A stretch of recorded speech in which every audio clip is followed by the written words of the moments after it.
Shalom semua. Ada sukacita dalam rumah Tuhan? Amin. Kita rumah Tuhan ya. Kita bait Allah. Amin. Tempat Roh Kudus tinggal di dalam kita. Puji Tuhan. Kita masih diberi kesempatan sampai hari ini di minggu ketiga di bulan Juli tahun 2024. Di mana pada hari Minggu ini kita beribadah bersama ya, mencari wajah Tuhan, mempersembahkan hidup kita yang terbaik buat Tuhan, dan kita percaya bahwa Tuhan hadir di tengah-tengah kita.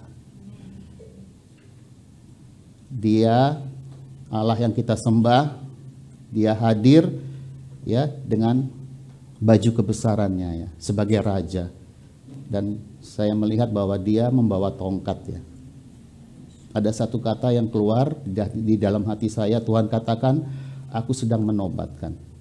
Tapi saya tidak tahu apa yang sedang Tuhan rencanakan untuk setiap kita di tempat ini. Satu hal yang saya percaya bahwa perjalanan hidup gereja House of Kana itu ada dalam kendali Tuhan. Ya. Kita beruntung ya, dipilih, ditentukan untuk diselamatkan, dan kita dikasih komunitas yang sehat di tempat ini. Ya. Satu wadah jiwa-jiwa yang haus dan lapar akan firman dan mau hidupnya untuk semakin hari boleh semakin diubahkan untuk menjadi serupa dengan Kristus. Bulan ini temanya adalah apa Bapak Ibu Saudara? Hah? Ya, masa pastor yang jawab? Ayo. Kasih yang tidak tergoyahkan. Ya, kita harus menyimak ya setiap tema yang diberikan oleh Tuhan melalui hambanya. Gitu, kita harus menangkap sesuatu. Oh, ada kasih yang tidak tergoyahkan bulan ini. Apa sih? Nah, itu dari awal Minggu, Selasa, Jumat itu kan terus Roh Kudus menyampaikan suara hati Bapa untuk kita dapat mengerti kasih yang tidak tergoyahkan itu apa. Begitu ya. Yesaya 54 ayat 10, minta tolong Pak Hendro. Ini ayat yang diambil ya dari Gereja House of Kana bulan ini. Temanya kasih yang tidak tergoyahkan. Dan firman Tuhan berkata, Yesaya 54 ayat 10, sebab biarpun gunung-gunung beranjak dan bukit-bukit bergoyang, tetapi kasih setiaku tidak akan beranjak daripadamu, dan perjanjian damaiku, digaris bawahi subtema saya, perjanjian damaiku tidak akan bergoyang. Firman Tuhan yang mengasihani engkau. Amin. Perjanjian damai. Itu bahasa Ibraninya, kata damai itu akar katanya adalah shalom. Makanya kita suka dengar shalom.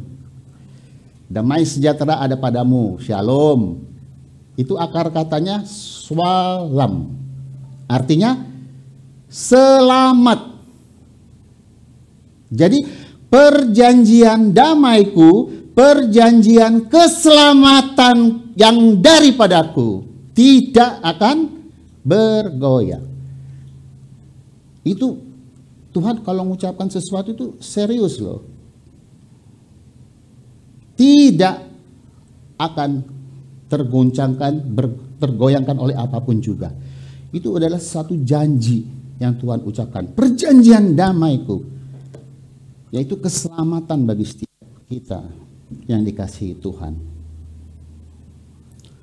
Nah, 1 tahun ini ya, saya pribadi ya, Tuhan gerakan untuk selalu memberikan pengajaran-pengajaran ya, dimanapun telah percayakan saya untuk memberitakan Injil atau firman, itu tentang mempersiapkan diri.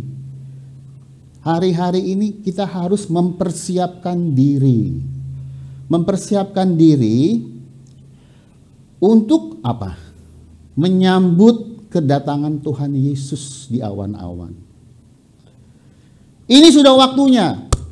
Kita harus mempersiapkan diri. Tuhan mau mendandani kita untuk kita layak disebut sebagai mempelai Kristus. Ayo sekarang yang laki-laki mau nggak kalau calon mempelainya penampilannya yang amburadul? Ini Ken yang sebentar lagi akan memasuki pernikahan. Pastilah si Cibike akan ingin melihat Niken tuh berpenampilan sebaik mungkin dong. Ya toh, begitupun kita sebagai calon mempelai Kristus. Gitu. Jadi kita ini harus mempersiapkan diri untuk menyambut kedatangan Tuhan Yesus di awan-awan. Ya. Kita yang dikatakan orang-orang percaya yang adalah gerejanya. Bisa dikatakan gereja Tuhan hari-hari ini adalah disebut dekade atau angkatan terakhir yang akan dijemput oleh Sang Juru Selamat kita. Lewat tadi perjanjian damaiku itu loh. Yang bagi Tuhan itu tidak akan Tuhan batalkan. Nah, tapi yang namanya perjanjian itu saya mau tanya dulu. Itu satu pihak apa dua pihak? Dua. Jadi jangan menganggap bahwa Tuhan sudah berjanji. Manusia kan janji bisa broken promise ya. Janji-janji tapi kok nggak ditepati. Nah kalau ini kita bukan janji. Tuhan mau bikin perjanjian antara dua oknum. Yaitu Allah sendiri dan kita umat tebusannya. Sekarang kita lihat dari pihak Allah. Sudah digenapi belum perjanjian itu? Sudah. Perjanjian damaiku atau keselamatan yang daripadaku itu sudah terwujud dan digenapi. Melalui dua yang akan saya bahas pagi hari ini. Nah ini penting. Ini pelajaran dasar untuk gereja Tuhan. Tapi sayangnya hari-hari ini gereja Tuhan jarang mengajarkan kedua prinsip dasar ini. Seperti firman Tuhan berkata, yang dikasih cuma dongeng-dongeng terus. Filsafat-filsafat dunia yang memotivasi supaya kita nih harus jadi kaya di dunia ini. Ngikut Yesus kalau nggak kaya percuma, ngapain lo digituin? Salah itu. Dua dasar ini ya, yang esensi justru sekarang sudah jarang diberitakan.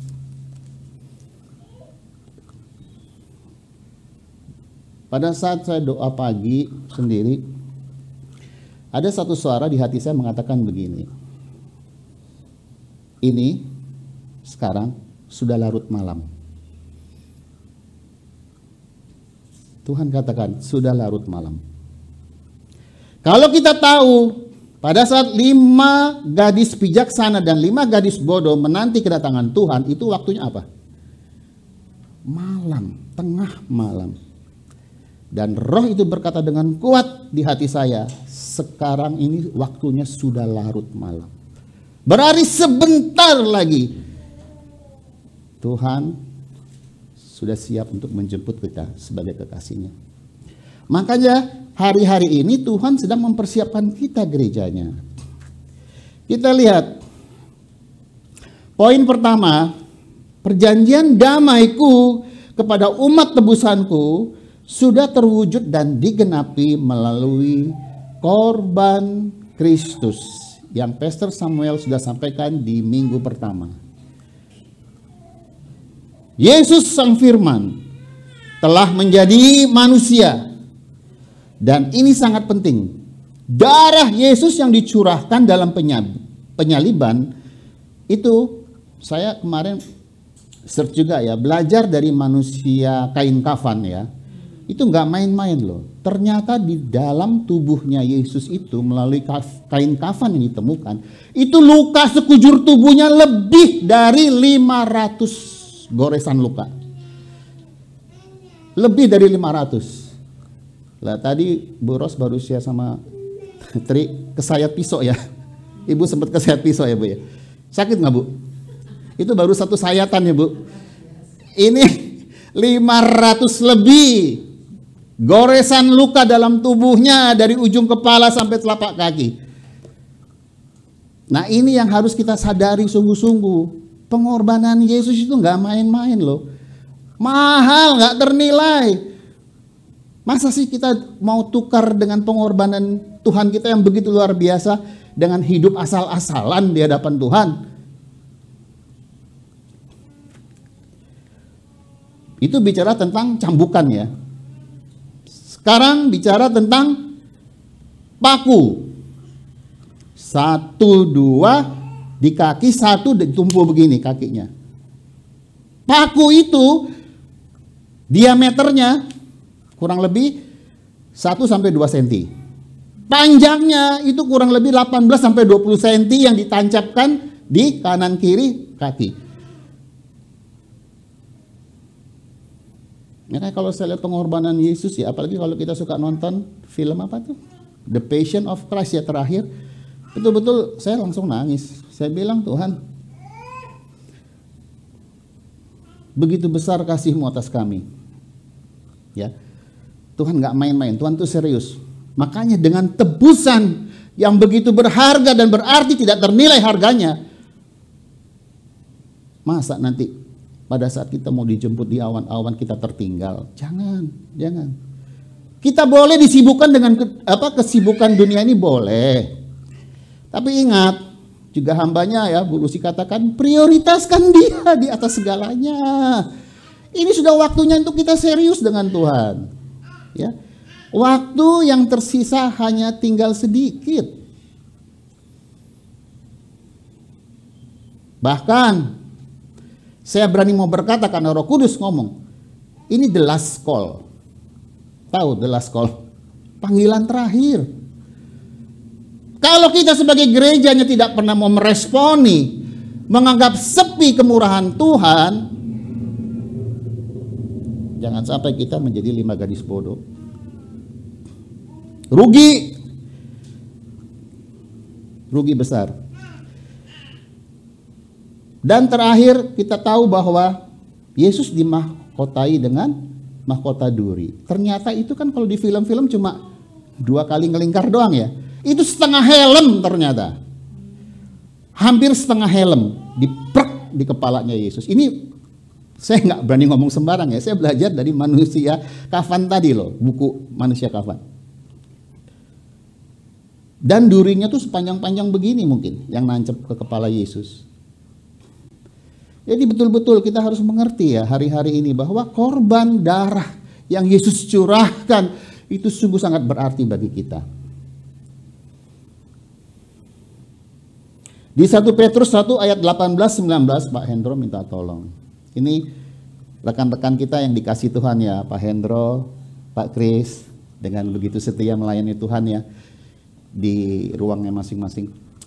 Sebab kamu tahu bahwa kita telah ditebus dengan cara hidup kita yang sia-sia, yang kita warisi dari nenek moyang kita, itu bukan dengan barang yang fana, bukan pula dengan perak dan emas. 19. Melainkan dengan darah yang mahal.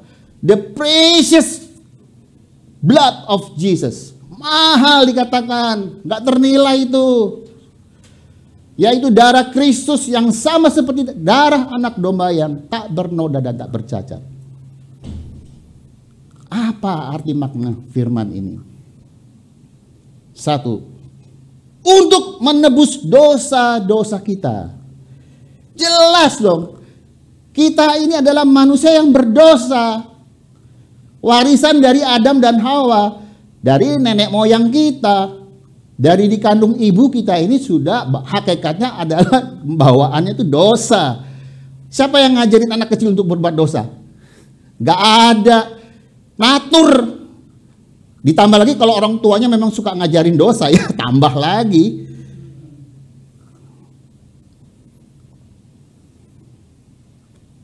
Darah Yesus itulah yang menebus dosa-dosa kita.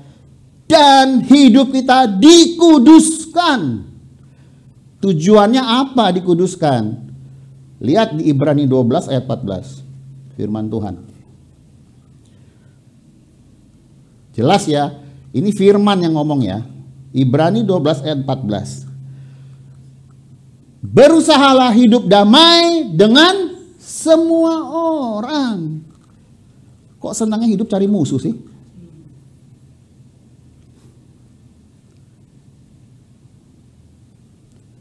Dan kejarlah kekudusan. Sekarang yang namanya kejarlah, apakah cuma duduk-duduk aja? Harus berusaha. Wong dibilang kejarlah kok. Berusaha dong, berusaha. Berusahanya apa? Ini. Modal hidup kita untuk mengejar kekudusan itu ini. Bukan apa kata pendeta. Bukan apa kata orang. Pendeta juga bisa salah. Makanya kalau ada pengajaran-pengajaran yang nggak sehat, alarm bunyi di sini. Tut. Roh Kudus udah kasih tahu, nggak benar itu. Guru-guru palsu, nabi-nabi palsu. Firman Tuhan katakan banyak hari-hari ini. Tanpa kekudusan, kita tidak dapat bertemu dengan Bapa di surga. Oh tadi Ibrani 12:14 ya.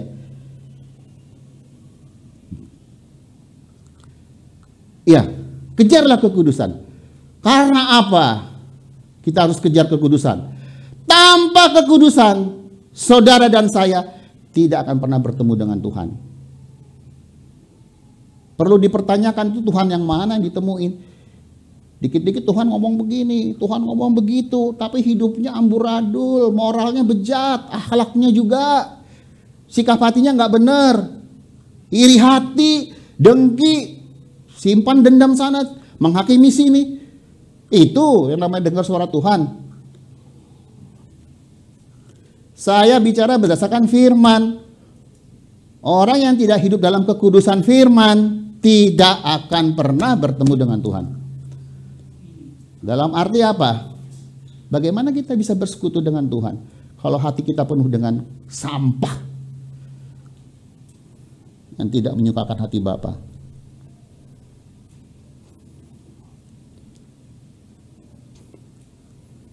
Itu poin pertama, menebus dosa-dosa kita dan hidup kita dikuduskan. Tadi tujuannya sudah jelas ya, kenapa kita harus dikuduskan. Kenapa dosa-dosa kita harus dibereskan. Supaya kita selamat. Tuhan bilang, upah dosa itu maut. 2, memperdamaikan kita dengan Allah Bapa. Korban darah Kristus itu memperdamaikan kita dengan Allah di surga. Dari seteru, sebelum kita percaya Yesus, kita ini musuhnya Allah, seterunya Allah. Tetapi dengan korban Kristus kita meresponi, kita sudah menjadi anak, diangkat jadi anak. Dari seteru menjadi anak. Di dalam Yohanes 1 ayat 12 dengan jelas ya, kita pernah bahas di gereja kita. Maaf. Yohanes 1 ayat 12. Tetapi semua orang yang menerimanya diberinya kuasa supaya menjadi anak-anak Allah, yaitu mereka yang percaya dalam nama Yesus, menerima Yesus sebagai Tuhan dan Juru Selamat. Korban darah Yesus menjadikan kita berdamai dengan Allah Bapa di surga, dari seteru menjadi anak. Diberi kuasa dikatakan tadi ya, di ayat 12 ya. Itu otoritas. Makanya kalau kita lihat orang-orang Kristen tuh banyak kalah. Nggak pernah menyadari kuasa firman tuh luar biasa. Nanti kita masuk lebih dalam. Sekarang itu Tuhan ngomong panjang lebar, masa nggak ngerti ya kita? Otoritas, ada kuasa anak-anak Tuhan. Gunakan dong. Tidak sakit. Ngerjakan hal-hal yang rohani malas. kingdom value, sesuatu yang berharga, yang bernilai tentang kerajaan, yang bersifat kekal, itu malas dikerjakan oleh orang Kristen. Kingdom's value yang berharga nggak mau, nggak Tuhan. Aku kan sudah percaya, nggak mau kejar kekudusan, nggak mau berusaha untuk hidup menyenangkan Tuhan, nggak Tuhan. Dikasih otoritas, dianggurin. Kita lihat Galatia 4 ayat 6. Galatia 4 ayat 6, firman Tuhan. Dan karena kamu adalah anak, saya percaya kita semua di sini sudah menjadi anak-anak Allah. Amin. Ya. Maka Allah telah menyuruh roh anaknya yang ada di dalam Yesus itu juga sudah diberikan kepada kita. Dan itu roh itu ya, kalau di zaman perjanjian lama itu keluar masuk. Nabi yang dapat kepenuhan roh baru dia bernubuat. Setelah itu rohnya keluar lagi. Tapi di perjanjian baru, Roh Kudus itu sudah stand firm di dalam kita, nggak keluar masuk. Ya, ke dalam hati kita, kita dapat panggil Allah sekarang, Aba Bapa. Yang tadinya kita seteru dengan Allah sebelum kita percaya Yesus, sekarang setelah percaya Yesus, loh, boleh loh kita manggil Bapa sebagai anaknya. Itu kan satu hubungan relation yang sangat dekat, yang sangat baik.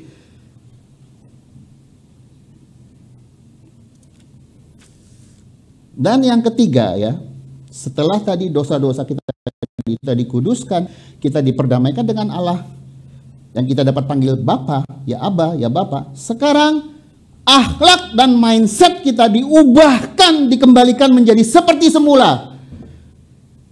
Siapa tuh manusia pertama? Adam dan Hawa. Kualitasnya itu kualitas Allah. Kalau kita pelajari ya, Kejadian 1 ayat 1 sampai 31 ya. Itu kan setiap momen, setiap hari Tuhan kan berkata jadilah terang.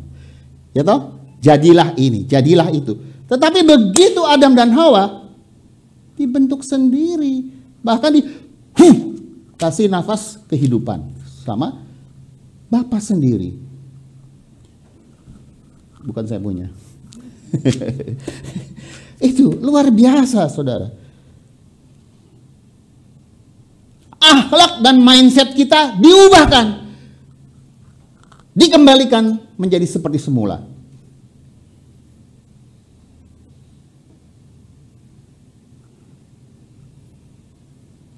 Di Ibrani 10 ayat 16 dan 17. Ini firman-Nya.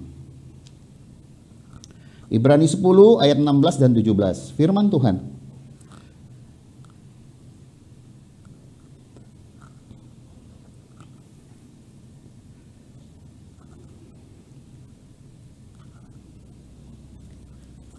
Selanjutnya, Ibrani 10 ayat 16 dan 17, Pak Hendro. Sebab setelah ia berfirman, inilah perjanjian yang akan kuadakan dengan mereka sesudah itu, ia berfirman pula. Ini tadi berbicara tentang korban Kristus ya. Kita percaya kan, kita melalui perjanjian damaiku tadi kita sudah masuk di situ ya. Kita ini posisi kita sekarang ini belum di luar Kristus, bukan itu. Kita ini sudah di dalam, sudah jadi anak ya. Makanya ini pentingnya kita harus ngerti bahwa ini kita sudah sebagai anak-anak Allah. Ia berfirman pula, aku akan menaruh hukumku di dalam hati mereka, setiap kita, dan menuliskannya dalam akal budi kita. Kita harus lahir baru. Akhlak dan mindset kita harus berubah. Karena pada saat kita sudah menerima Yesus sebagai Tuhan dan Juru Selamat, ini yang Tuhan berikan kepada kita. Tuhan sudah menaruh hukumnya dalam hati kita dan menuliskannya dalam akal budi kita. Tujuannya apa? Supaya kita tidak disesatkan oleh pengajaran-pengajaran asing. Kita langsung punya akses melalui Roh Kudus. Kita belajar sendiri, belajar. Aku akan mengenal Engkau Tuhan, bukan apa kata orang lain, tapi aku mengenal Engkau sendiri, secara pribadi, melalui Roh-Mu. Yang tadi saya katakan Roh Kudus itu nggak keluar masuk lagi. Dia ada di dalam kita. Jadi dengan jelas bahwa hati dan pikiran yang baru kepada setiap kita yang diberikan oleh Allah, itu gunanya untuk dapat mengenal Tuhan secara pribadi melalui Roh Kudus. Ya. Untuk itu saya menghimbau, milikilah keinginan kerinduan untuk mengenal Tuhan secara pribadi.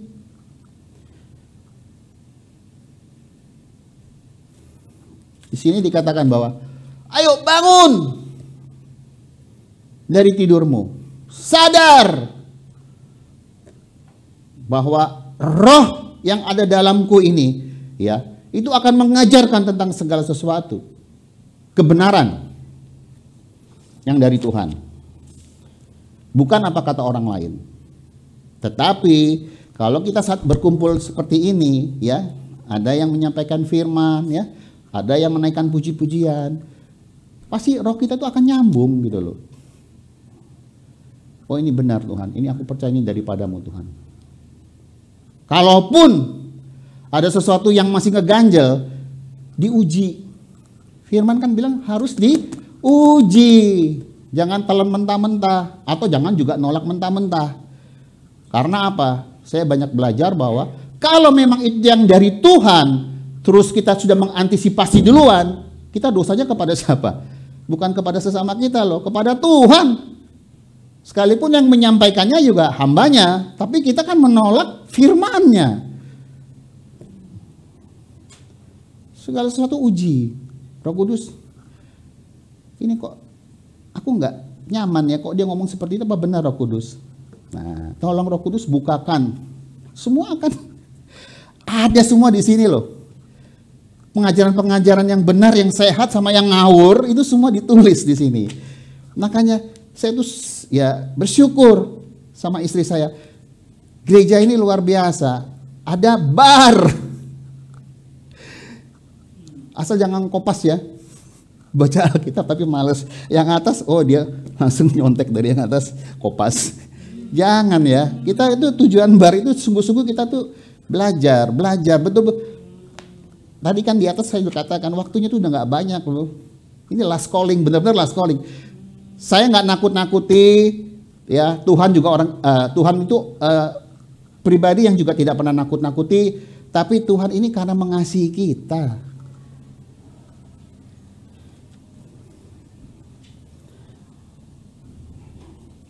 Nah, ini poin kesalahan dan kelemahan para pengikut Kristus, orang-orang percaya, ya, masalah tanggapan dan respon. Pada saat kita belajar firman, baik secara pribadi maupun mendengarkan firman melalui hamba-hambanya, ada dua tanggapan atau respon. Apakah kita memperhatikan sungguh-sungguh setiap firman yang disampaikan, ataukah kita hanya biasa-biasa saja? Ah, dia lagi yang ngomong. Sombong itu namanya. Kita ini semua di hadapan Tuhan sama loh. Kalau boleh tanya, yang namanya hamba Tuhan, apakah cuma Pastor Sam, Pastor Gary sama saya? Selebihnya bukan? Oh iya, Bu Ros lagi. Terima kasih Pastor. Apakah yang lainnya bukan hamba Tuhan? Oh iya. Kita ini semua hamba Tuhan, pelayan Kristus yang harus tahu mengabdi, berbakti sama tuannya, jangan kurang ajar. Di balik itu Tuhan Yesus tuh hambaku, aku tuannya. Tuhan, besok aku mau ini ya Tuhan. Engkau kan baik, jangan omong kosong Tuhan, lo kurang ajar. Jadi gitu. Maaf kata kalau saya berkata kasar di mimbar, orang yang kalau mendengar firman biasa-biasa aja, itu berarti dia cacat rohani. Maaf ya. Ini soalnya saya dapetin dari Tuhan. Kalau engkau cacat rohani, engkau nggak ada gairah sama aku, Tuhan bilang. Baca ya. Oh iya, Tuhan lahir di Bethlehem. Oh iya. Oh iya Tuhan, engkau disalib ya Tuhan. Saat norek disalib. Aduh. Nggak ada gairah. Biasa-biasa aja. Maaf, itu namanya kita cacat rohani. Kalau keras maaf ya. Ini Tuhan bilang ini the last calling. Supaya kita dibangun, bangkit. Tuhan, aku gak mau ketinggalan. Tapi jangan egois, jangan kita aja ya. Doakan juga seluruh keluarga kita. Saya dibebankan juga keluarga kami, keluarga saya sama Putri. Doakan terus mereka, doakan terus mereka. Sama seperti Rahab, bawa mereka masuk ke dalam hadirat Tuhan. Di dalam doa bisa kok. Kami bawa jiwa-jiwa mereka Tuhan masuk dalam hadirat-Mu. Belas kasih-Mu ada untuk keluarga kami Tuhan. Selamatkan mereka, selamatkan. Karena apa? Sekarang saya bisa melihat ya di alam roh. Itu pintu anugerah memang masih terbuka lebar. Tetapi Tuhan katakan, kalau waktu untuk zaitun liar sudah selesai, ada kuotanya. Kalau kuotanya sudah penuh, ini pintu tertutup. Sekalipun kita mau mencucurkan air mata darah, tidak ada kata penyesalan. Sudah terlambat. Ya. Sekarang, oke. Mungkin posisi kita sedang putus harapan, kecewa ya dengan orang di sekitar kita, patah semangat ya. Tetapi janganlah itu menjadi satu cacat rohani di hadapan Tuhan ya. Tuhan itu lebih besar dari masalah kita. Setiap permasalahan kita, Tuhan itu lebih besar. Ya. Pernah nggak di antara kita kalau kita mau jujur sama Tuhan, kita merasa bahwa tanpa Yesus aku mampu kok bisa menjadi seseorang? I'm something without Jesus. Saya bisa kok tanpa Tuhan Yesus menjadi seseorang. Saya bisa. Pernah nggak punya pikiran seperti itu? Waduh. Sadar nggak sih? Setiap tarikan napas ini kita dapatnya dari mana? Modal kita tuh apa? Nggak ada. Kalau Tuhan katakan stop napasmu, habis sudah. Kalau kita sudah bertobat, ya masuk surga lah ketemu Yesus. Kalau hidupnya masih gundah gulana, kehidupan kita sehari-hari, hidupnya bukan di AC ya, di heater. Di tempat yang panas gitu ya. Jadi harus sadar ya. Dikatakan bahwa gini, hari-hari ke depannya ini dengan jelas ya, karena firman juga berkata, roh dengan keras berkata, inilah waktunya, hari-hari terakhir akan banyak orang yang murtad. Orang-orang akan meninggalkanku. Yang terdahulu karena hidupnya tidak mau dipenuhi dengan Roh Kudus seperti 5 gadis yang bodoh, mereka akan menjadi terbelakang, tertinggal. Sementara yang tadinya di belakang, begitu mereka bertobat dan meresponi firman, mereka yang akan di depan. Makanya Yesus dengan jelas berkata, jangan heran ya kalau pelacur masuk surga. Farisi, oh nanti dulu, engkau keturunan ular beludak, jangan berharap engkau masuk surga. Kalau engkau tidak bertobat, maksud Yesus begitu. Kalau pelacur, kok bisa masuk surga Tuhan? Nah itu, dia bertobat dan memiliki gelora cinta. Setiap hari loh, aku gak bisa hidup tanpa engkau. Apa ini, tanpa ini. Di rumah tuh jangan cuma ditaruh di situ sampai berdebu, kalau minggu Wah, ke gereja gaya. Alkitabnya bersih, di rumah cuma di rak doang. Tadi satu menganggap biasa-biasa aja. Nah, di satu lagi, ya, di sisi yang satu adalah orang-orang yang setiap mendengar firman itu ada gejolak jiwa yang membara. Kita lihat di Lukas 24 ayat 32. Pak Hendro minta tolong. Lukas 24. Ya. Yang sisi sini biasa-biasa aja tuh Tuhan. Firman-Mu gak menarik buat aku. Buktinya aku hari-hari kau cukupi Tuhan. Tapi yang di sini berkobar-kobar. Semangat dia. Kalau baca firman, oh ini kekasihku nih Yesus. Kata mereka seorang kepada yang lain. Bukankah hati kita berkobar-kobar ketika Yesus berbicara dengan kita di tengah jalan, dan ketika Yesus menerangkan kitab suci kepada kita. Makanya jangan pernah bosan. Saya pernah bilang kan, kalau baca firman, kalau Tuhan yang ulang. Setiap perikop, setiap ayat yang kita baca, Tuhan bisa memberikan pencerahan beribu-ribu kali. Ada aja yang kita dapat. Nah itu kan bikin kita jadi semangat. Wah, ternyata perempuan Samaria ini ternyata melalui pertobatannya dia bisa membawa satu desa datang kepada Yesus. Itu contohnya maksud saya. Jadi setiap firman yang kita baca, yang kita dengar, ayo kita responi dengan hati yang berkobar-kobar. Sama seperti tadi, dua murid Yesus yang mengadakan perjalanan ke Emmaus. Pada saat tahu Yesus sudah disalib, ya mati, mereka tuh kecewa. Pengharapan mereka di dalam Tuhan kok nggak ada. Yesus katakan, kau bodoh, terlalu lamban mengerti aku. Kan sudah jelas dikatakan bahwa untuk aku masuk dalam kemuliaan Bapa, aku harus menderita, Yesus bilang. Nah sekarang aku ini sudah bangkit, percaya aku ini sudah bangkit loh, sekarang ngomong sama kamu. Nah kesimpulannya apa? Kedua orang ini. Tadi kita ulang ayatnya Pak Hendro.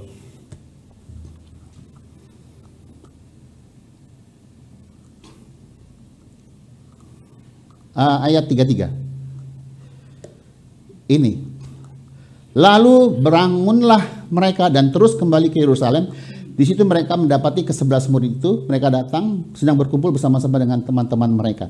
Jadi begini, pada saat kita menerima firman ya, dengan memiliki pengertian yang benar dan memiliki hati yang berkobar-kobar untuk Tuhan, ya kita tuh juga semangat untuk memberitakan itu kepada orang-orang di sekitar kita. Tidak dilek sendiri, maksudnya tidak ditelan sendiri. Gitu. Nah, si dua murid ini ternyata apa? Sebelum Yesus memecah-mecahkan roti dengan mereka, mata mereka itu masih tertutup. Ada ayat sebelumnya kalau kita baca di rumah nanti. Ternyata kita perlu mata rohani kita ini dibuka. Mata rohaniku Tuhan, tolong engkau buka. Ya, dan latih Tuhan telingaku untuk bisa mendengar suaramu. Pada saat kedua murid ini dibuka matanya, baru yang ngerti. Lewat apa? Persekutuan tadi dengan Tuhan. Kita harus setiap hari harus bersekutu dengan Tuhan. Supaya apa? Kita minta dengan kerendahan hati, buka mata rohaniku Tuhan. Juga aku mau latih telingaku untuk mendengar suaramu. Nah, orang-orang yang memiliki gejolak jiwa yang membara di dalam setiap mendengar firman, mereka akan berkata, tanpa engkau Yesus, aku bukan siapa-siapa.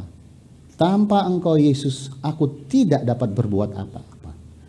I'm nothing without Jesus.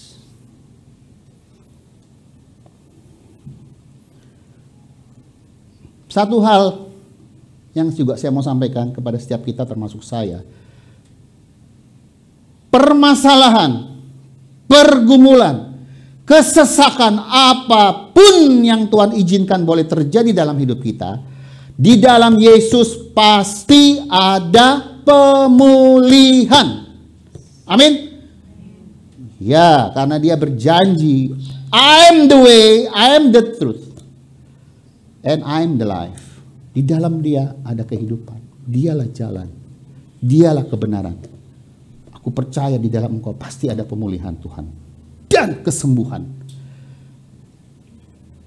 Kita perlu jujur sama Tuhan. Kejujuran itu sangat diperlukan.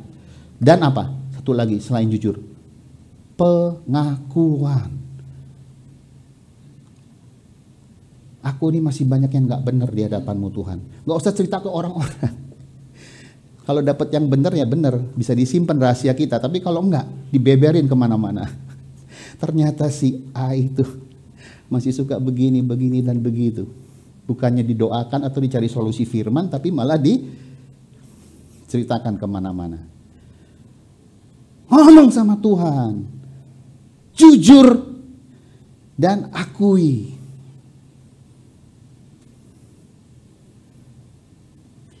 Contoh. Istri saya Tri. Setiap jam 3 tuh bangun. Doa sampai jam 5, jam 6. Saya bilang ngapain sih Ma, doa apa sih sampai berjam-jam. Aku bilang Tuhan aku kok gak bisa. Tuhan tolong mampukan aku Tuhan. Ini contoh ya. Saya doa, saya bilang Tuhan ampuni aku Tuhan. Kok aku kalah mbak istriku. Tapi aku percaya dia topang doa untuk keluarga. Tapi akhirnya pelan-pelan jam 5 saya bangun. Bisa kok, sebenarnya bisa mengalahkan kedagingan. Tapi memang itu semua proses. Gitu. Ya, pasti di dalam Yesus itu pasti. Karena apa? Perkataan Yesus itu penuh kuasa. Perkataan Yesus itu adalah bersifat adikodrati adanya, supernatural. Kekuatan yang di luar atau melampaui batas-batas yang wajar. Iya dong. Percaya nggak perkataan Yesus itu extraordinary? Hal-hal yang luar biasa. Air perahu itu ombak bergelora, tenang, diam tuh air. Anak pemuda di Nain, ibunya punya anak cuma satu mati, dipegang doang bangkit, bangun tuh. Dan masih banyak lagi mujizat-mujizat yang Tuhan kerjakan semasa dia mengadakan pelayanan di muka bumi ini. Yesus itu adalah the King of Universe. Dia Raja alam semesta. Yang menciptakan kita ya dia. Kok kita nggak semangat ya sama kreatornya kita? Penuh kuasa perkataan Yesus. Supernatural, adikodrati adanya. Saya mengajak setiap kita, ayo mulai hari ini terus. Fasilitas yang sudah diberikan di tempat ini, ayo kita gunakan sebaik-baiknya. Komit sama Tuhan, aku mau mengasihi Engkau dengan cara yang benar Tuhan. Gak salah-salan. Karena aku adalah anak-anakmu yang berkualitas ya Bapak. Engkau katakan, kami ini adalah anak-anakmu yang berkualitas. Punya otoritas, punya kuasa. Dan kami tidak mau hanya sekedar di mulut Tuhan, tapi kami mau menjadi pelaku.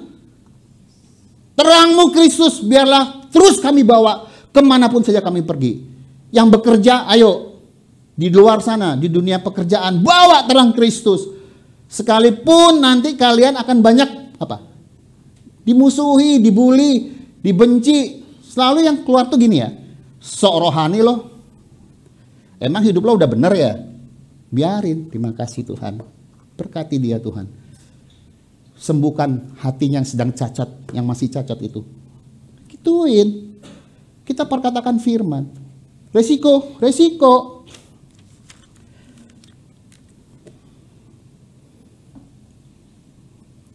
Di Lukas 7 ayat 7. Ini Bu Ros pernah share videonya. Ini begini loh. Seorang perwira di Kapernaum. Lukas 7 ayat 7. Dia bangsa Romawi yang kenal Yesus pada saat itu cuma sekedar kenal. Zamannya dia hidup belum ada PB ya. Baru ada PL, perjanjian lama. Dikatakan begini, sebab itu aku juga menganggap diriku tidak layak untuk datang kepadamu. Ya, si perwira itu ngomong gitu. Tetapi katakan saja sepatah kata. Hebat nggak nih perwira ini? Maka hambaku itu akan sembuh. Dia mewakili hambanya, tapi dia berani taruhan ngomong satu kata aja, Yesus, aku percaya untuk hambaku itu sembuh loh. Makanya kalau saya juga sedang sakit ya di hari-hari yang lalu, saya juga katakan begitu, Tuhan. Satu kata aja Tuhan, kau katakan aku sembuh, pasti aku sembuh. Nggak usah lagi, Tuhan kenapa aku sakit ya Tuhan. Ini dari ujung kepala sampai telapak kaki sakit semua. Enggak, saya nggak mau doa panjang-panjang. Tuhan, seperti firman-Mu berkata, satu kata aja Tuhan. Engkau katakan sembuh, aku sembuh Tuhan. Kita mulai praktekkan loh. Ada otoritas, ada kuasa kan tadi dibilang. Jangan lagi mau ditipu iblis. Dibodoh-bodohin iblis, kok seneng ya? Dikungkum, apa tuh? Dikungkum apa sih? Dikurung, disel sama si iblis. Roh agamawi. Yang penting udah ke gereja. Gak usah baik-baik banget jadi manusia. Sebatas apa? Roh agamawi. Liturgi. Liturgi, yang penting sudah ikut gereja, sudah. Nanti Yesus datang, kita dijemput kok. Siapa yang bilang? Saya berani berkata, siapa yang bilang begitu? Itu pengajaran dari mana? Tuhan katakan, berbahagialah bila namamu terdaftar di dalam buku kehidupan. Tetapi di Wahyu dikatakan, jangan sampai nama kita dihapus loh. Jangan mau terima jadinya aja ngikut Yesus. Makanya tadi katakan perjanjian dari Allah yang sudah memberikan itu terbukti. Korban Kristus dari kitanya ini loh. Mau hidup sungguh-sungguh enggak? Sebagai umat tebusannya. Poin kedua. Tadi kan korban Kristus. Sudah terbuktinya perjanjian damaiku itu apa sih? Korban Kristus.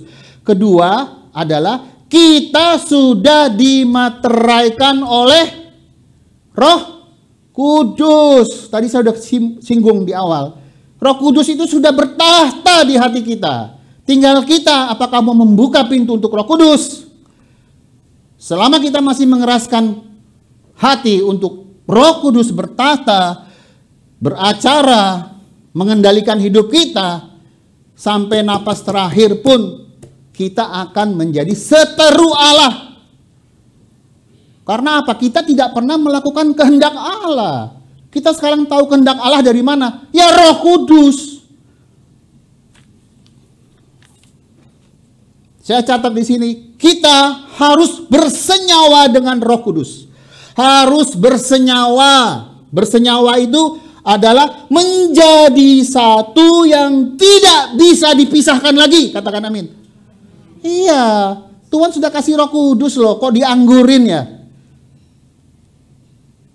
Tapi kalau saya ngomong sendiri nanti disangkain saya gila Pak Ben. Enggak apa-apa, orang mau bilang kita gila enggak apa-apa. Ngomong sama Roh Kudus. Seumpama kita lagi ngomong-ngomong sama Roh Kudus di depan umum, kan orang pikir lah komat kamit, Bu Nita. Gak apa-apa ya, kok ngomong-ngomong sendiri? Biar aja. Aku lagi ngomong sama Roh yang memberi aku hidup. Roh yang lebih besar dari apapun di muka bumi ini. Pusing amat sama omongan manusia. Mereka cuma hembusan napas kok. Sekalipun mereka sudah ngakunya, oh tapi saya pendeta loh.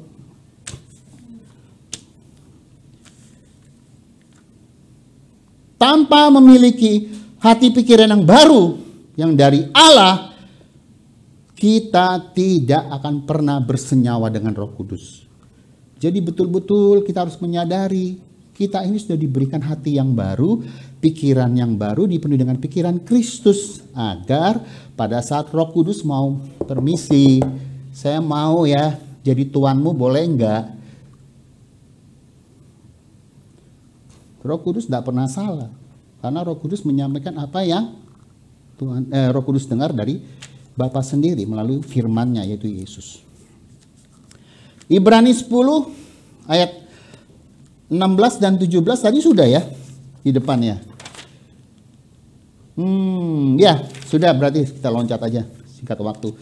Jadi begitu ya, saudara yang saya kasihi, bahwa perlu kita ketahui peranan Roh Kudus dalam keselamatan. Setiap kita sebagai gereja Tuhan.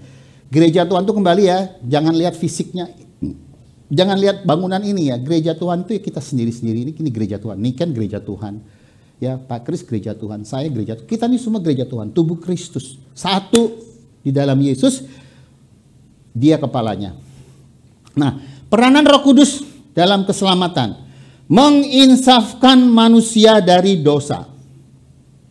Melahirkan kembali manusia dari kehidupan lama. Memeteraikan manusia dengan keselamatan. Itu semua ayatnya ada. Mana Pak? Cari sendiri. Kalau nggak ada nanti ngomong ke saya. Nggak ada ternyata Pak Ben. Ada. Cari. Menginsafkan manusia dari dosa. Melahirkan kembali manusia dari kehidupan lama. Memeteraikan manusia dengan keselamatan. Dan mengajarkan segala sesuatu yang Tuhan Yesus sudah katakan. Ya, ini firman-Nya. Efesus 1 ayat 13-14. Cepat aja udah jam segini ya. Efesus 1 ayat 13-14. Di dalam Dia kamu juga, karena kamu telah mendengar firman kebenaran, yaitu Injil keselamatanmu. Di dalam Dia kamu juga, ketika kamu percaya, dimateraikan dengan Roh Kudus yang dijanjikannya itu. Dimateraikan dengan Roh Kudus. Oh, saya buka juga akhirnya ayatnya. Nanti cari sendiri di rumah. Nah, jadi hari ini kalau kita sudah mendengar firman-Nya, jangan keraskan lagi hati kita. Ya, biarlah hari ini merupakan titik balik untuk kita mengasihi Tuhan lebih lagi dari hari-hari sebelumnya. Kita harus mau belajar dari Roh Kudus untuk dapat menjadi pelaku firman yang menyembah Allah Bapa dalam roh dan kebenaran. Ya. Kita percaya bahwa pada saat kita mengutamakan kepentingan Tuhan daripada mengutamakan kepentingan pribadi, Tuhan akan perhitungkan itu semua atas kehidupan kita. Tahun 2023 yang lalu, saya mendapat sesuatu bahwa Tuhan Yesus Kristus itu sedang menyatukan tubuhnya, gerejanya dalam alam roh. Ya. Tetapi yang disatukan oleh Tuhan Yesus, kita ini, gerejanya ini, bukan merek ya, Sinodo A, Sinodo B, bukan. Di surga nggak ada merek. Gereja ini loh, pribadi-pribadi ini di alam roh, saya lihat gereja Tuhan di seluruh muka bumi itu dalam huge, ya, jumlah yang besar, congregation ya, itu Tuhan sedang mengumpulkan gerejanya. Itu saya dapat tahun lalu. Tetapi yang apa? Hidupnya yang berkenan. Di Lukas 9 ayat 23, apa? Ini hidup yang berkenan kepada Tuhan. Hidup yang berkenan kepada Tuhan. Saya ulang lagi, hidup yang berkenan kepada Tuhan.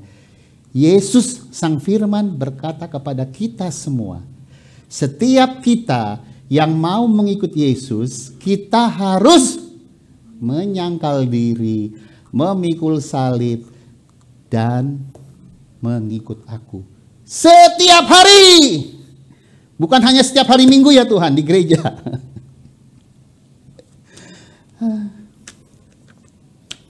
Berjalan dalam ketaatan dan kesetiaan bersama Tuhan. Hambanya Bu Lucy pernah sampaikan di hari Selasa. Setia, taat, selalu setuju dengan kehendak Tuhan. Dan katakan, bukan kehendakku yang jadi, melainkan kehendakmu dalam hidupku. Ini akan ada penyaringan kambing dan domba. Ya, hanya orang yang hidupnya berkenan kepada Tuhan yang akan masuk dalam kumpulan besar gereja Tuhan di alam roh yang akan diselamatkan.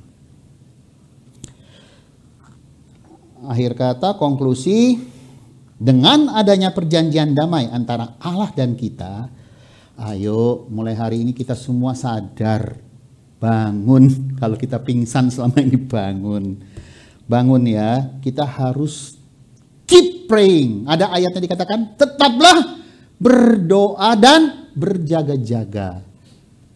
Kita nggak tahu waktunya kapan. Jangan menyia-nyiakan waktu yang tersisa yang hanya sedikit. Ya. Dengan mau belajar untuk melakukan apa yang menjadi kehendak Bapa di sorga. Untuk setiap kita yang dikasihinya. Saat ini tangan Yesus sedang terbuka lebar untuk setiap kita gerejanya. Datang kepadaku. Datang, engkau yang haus dan lapar datang. Kita akan dipuaskan. Akan dikenyangkan. Lebih lagi, arti hidup sesungguhnya adalah mendapatkan kerajaan yang bersifat kekal adanya. Berkali-kali Pastor Sam, Pastor Gary bilang, di dunia ini gak seberapa. Mau berapa tahun? 100 tahun. Kuat tak? Kalau sehat. Kalau cuma di tempat tidur, ngapain menderita? Cuma 70 atau 80 tahun. Tapi yang bersifat unlimited ini loh yang kita harus kejar.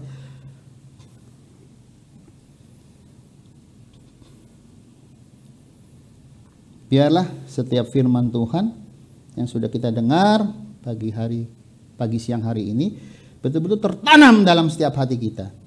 Tuhan, aku mau lebih sungguh-sungguh lagi dengan Engkau, dengan waktu yang masih Kau berikan kepadaku. Waktu yang tersisa, yang sebenarnya boleh dikatakan hanya tinggal sedikit. Kita ini angkatan atau dekade terakhir untuk bisa menyambut kedatangan Tuhan di awan-awan. Tuhan Yesus memberkati. Kita pujikan satu lagu. Niken percaya ya kalau Tuhan mengasihi Niken. Amin. Pak Kris percaya? Iya, karena saya lihat Pak Kris ada kepercayaan yang besar yang akan Tuhan berikan ke kamu loh, Pak Kris. Yang bersifat kekal. Jadi terang di mana Pak Kris Tuhan tempatkan ya. Ya. Jangan terpengaruh dengan pergaulan yang buruk. Karena firman Tuhan katakan, kebiasaan baik kamu akan terkontaminasi kalau kamu bergaul dengan orang-orang yang gak sehat. Itu sih Tuhan ngomong gitu ya. Karena Tuhan sudah tetapkan kamu untuk dapat menjadi berkat bagi banyak orang. Rohmu itu kuat di dalam Tuhan. Kamu disayang Tuhan tuh, kita semua disayang Tuhan. Tapi Tuhan katakan, kamu tuh spesial buat Tuhan ya. Kita pujikan ya Pastor. Kita bangkit berdiri ya. Kalau Tuhan sudah mengasihi kita, kita pun juga belajar untuk mengasihi Tuhan. Amin. Pikul hati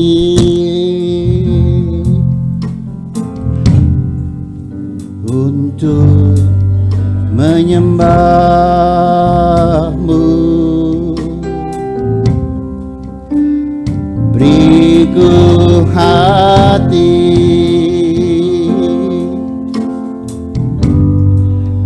untuk mengasihimu, beriku hati memujimu dan mengasihi Engkau seperti wanita yang datang mengurapimu.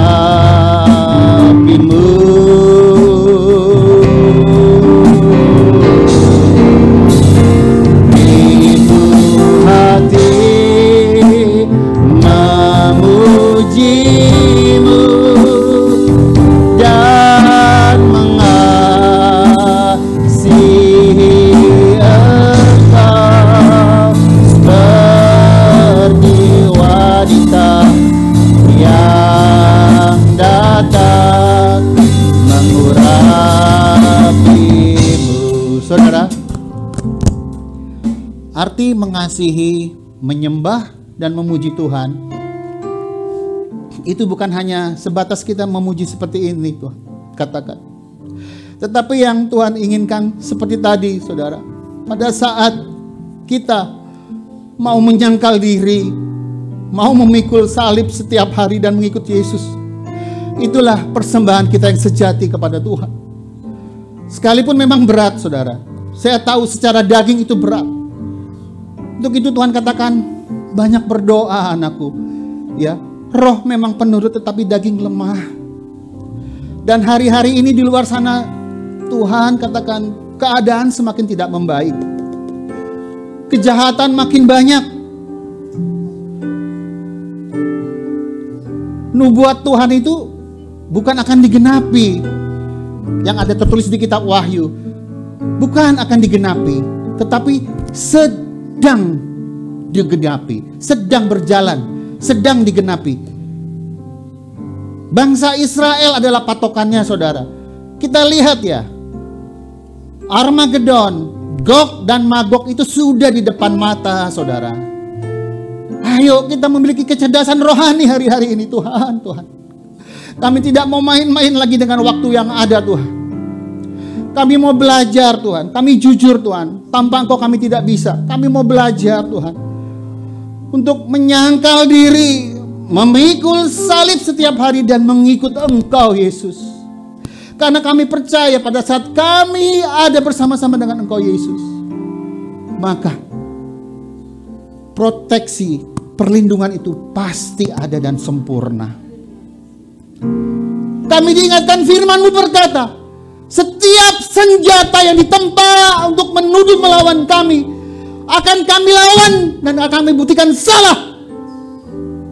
Karena Engkau berkata, kemenangan itu sudah di pihak kami. Bahkan Engkau telah menetapkan kami lebih dari pemenang.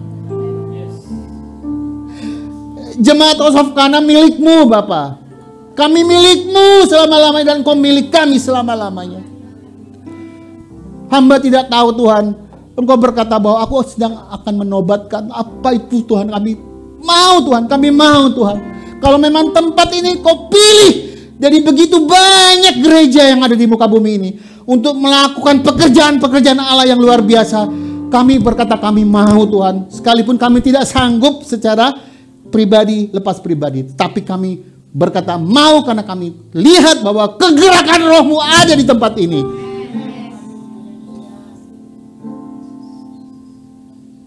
Pertajam mata rohani kami, Tuhan, dan juga telinga rohani kami, karena kami melihat ke depan akan banyak jiwa-jiwa yang perlu diselamatkan. Dan melalui tempat ini kami mau, Tuhan, mereka juga merasakan keselamatan yang daripada-Mu, untuk boleh mendapatkan kehidupan kekal di rumah-Mu, Bapa, di sorga yang tidak akan pernah berkesudahan. Juga bersama seluruh keluarga kami, Tuhan, kami bawa jiwa-jiwa mereka kepada-Mu. Bigas kalau rambut de Yesus. Udah rata kaya rasa ramu kaya basa de Yesus. Ugas kalau mau tak kaya bakal sa de kiras. Dikis andalam ugas ada bakal kiasa. Pada saat Engkau bersungguh-sungguh hati kepadaku, Tuhan katakan dengan jelas, pada saat Engkau mau meresponi setiap perkataanku, setiap rencana yang sudah kutetapkan di tempat ini pasti terjadi dalam nama Yesus. Tegas, walamot, tak ada apa kaya pasal di Yesus. Tegaya berharalasan kaya paya, to karalamo sanggapa talapa kasini kinala pokaya salah pokaya. Tuhan sedang menyelidiki setiap hati kita. Wasara pokoknya sana kilamo. Dapatkah ku temui iman di tempat ini? Sekalipun iman sebesar biji sesawi, Tuhan katakan, aku akan menyatakan kemuliaan-Ku untuk gereja House of Kana. Akan banyak pekerjaan-pekerjaan yang Tuhan akan percayakan di tempat ini. Tuhan tidak melihat jumlah, tapi Tuhan sedang mendidik kita untuk memiliki pribadi yang berkualitas di dalam Tuhan.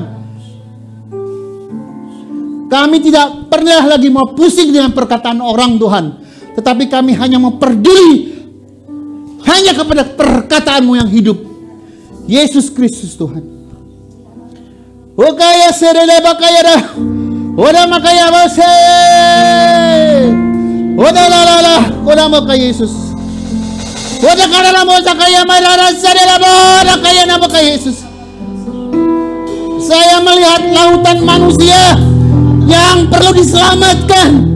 Adakah kita memiliki hati untuk mereka? Tuhan katakan begitu banyak lautan manusia yang memerlukan keselamatan daripada Tuhan. Mereka memerlukan Engkau Tuhan. Mereka memerlukan Engkau Yesus.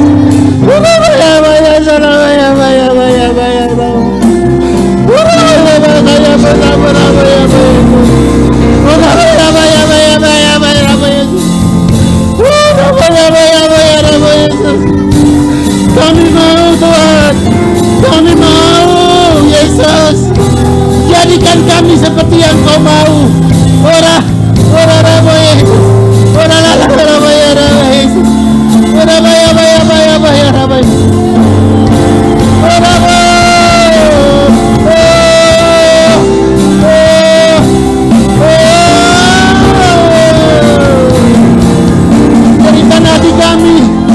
Berikan hati kami Tuhan, berikan hati kami kepadamu Allah yang hidup. Oh Yesus, Yesus, kami milikmu, kami anak-anakmu Bapa.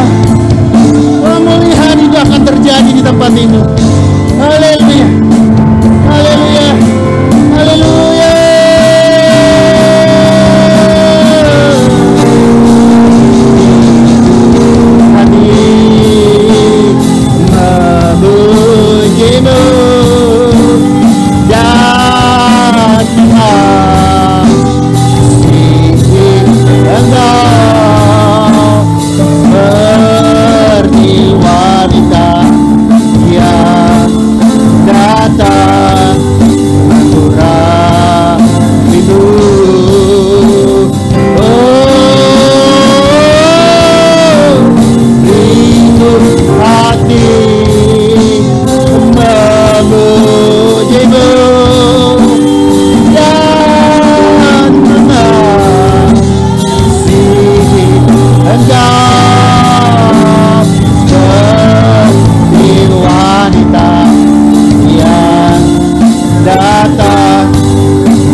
Kami hati Bu Surya Tuhan katakan Bu Surya melangkah. Tuhan katakan Bu Surya, engkau harus melangkah, engkau harus melangkah, jangan pernah takut lagi. Tuhan katakan engkau harus melangkah. Banyak karunia dan talenta yang sudah Tuhan percayakan. Melangkah, melangkah, jangan pernah takut, melangkah, harus melangkah. Masa depanmu akan berhasil dalam nama Yesus. Ingat, Tuhan menghargai setiap pengorbananmu. Tuhan katakan masa depanmu akan masa depan yang penuh dengan kelimpahan. Dengar baik-baik ya, jangan pernah pusing sama manusia. Tuhan katakan masa depanmu ada di dalam Tuhan bersama suamimu nanti ya. Masa depan yang penuh dengan kemenangan yang gilang-gilang, kemenangan yang gilang-gilang dari surga menjadi bagianmu. Dalam nama Yesus, dalam nama Yesus.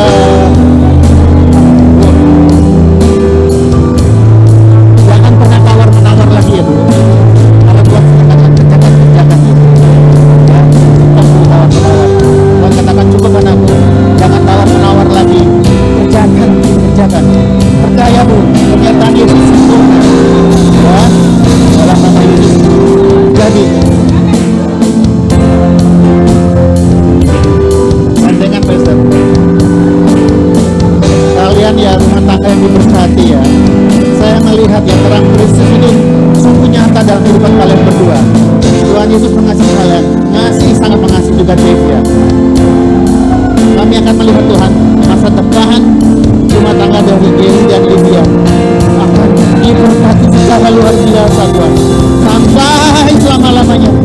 Kedua anak ini menjadi kesukaan dan kesenangan-Mu Bapa, karena mereka memiliki hati yang tulus dan murni di hadapan-Mu. Itu yang Tuhan suka. Kalian berdua memiliki hati yang murni dan tulus di hadapan Tuhan, tidak pernah mereka-reka yang jahat. Selalu yang ada pada kalian kasih adanya, yaitu kasih Bapa surgawi. Terjadi apa yang sudah Tuhan tetapkan untuk Gary sebagai pastor, sebagai kepala, juga Lydia sebagai istri, untuk juga dapat mendapatkan privilege yang dari surga, mendidik Dave untuk menjadi anak yang takut akan Tuhan. Terjadi dalam nama Yesus.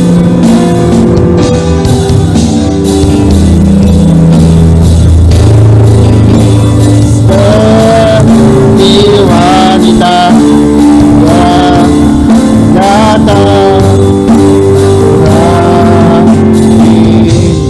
kita ulang dari awal. Yesus Tuhan, beriku hati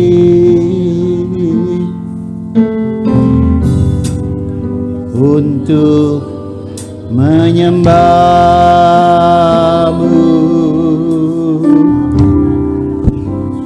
beriku hati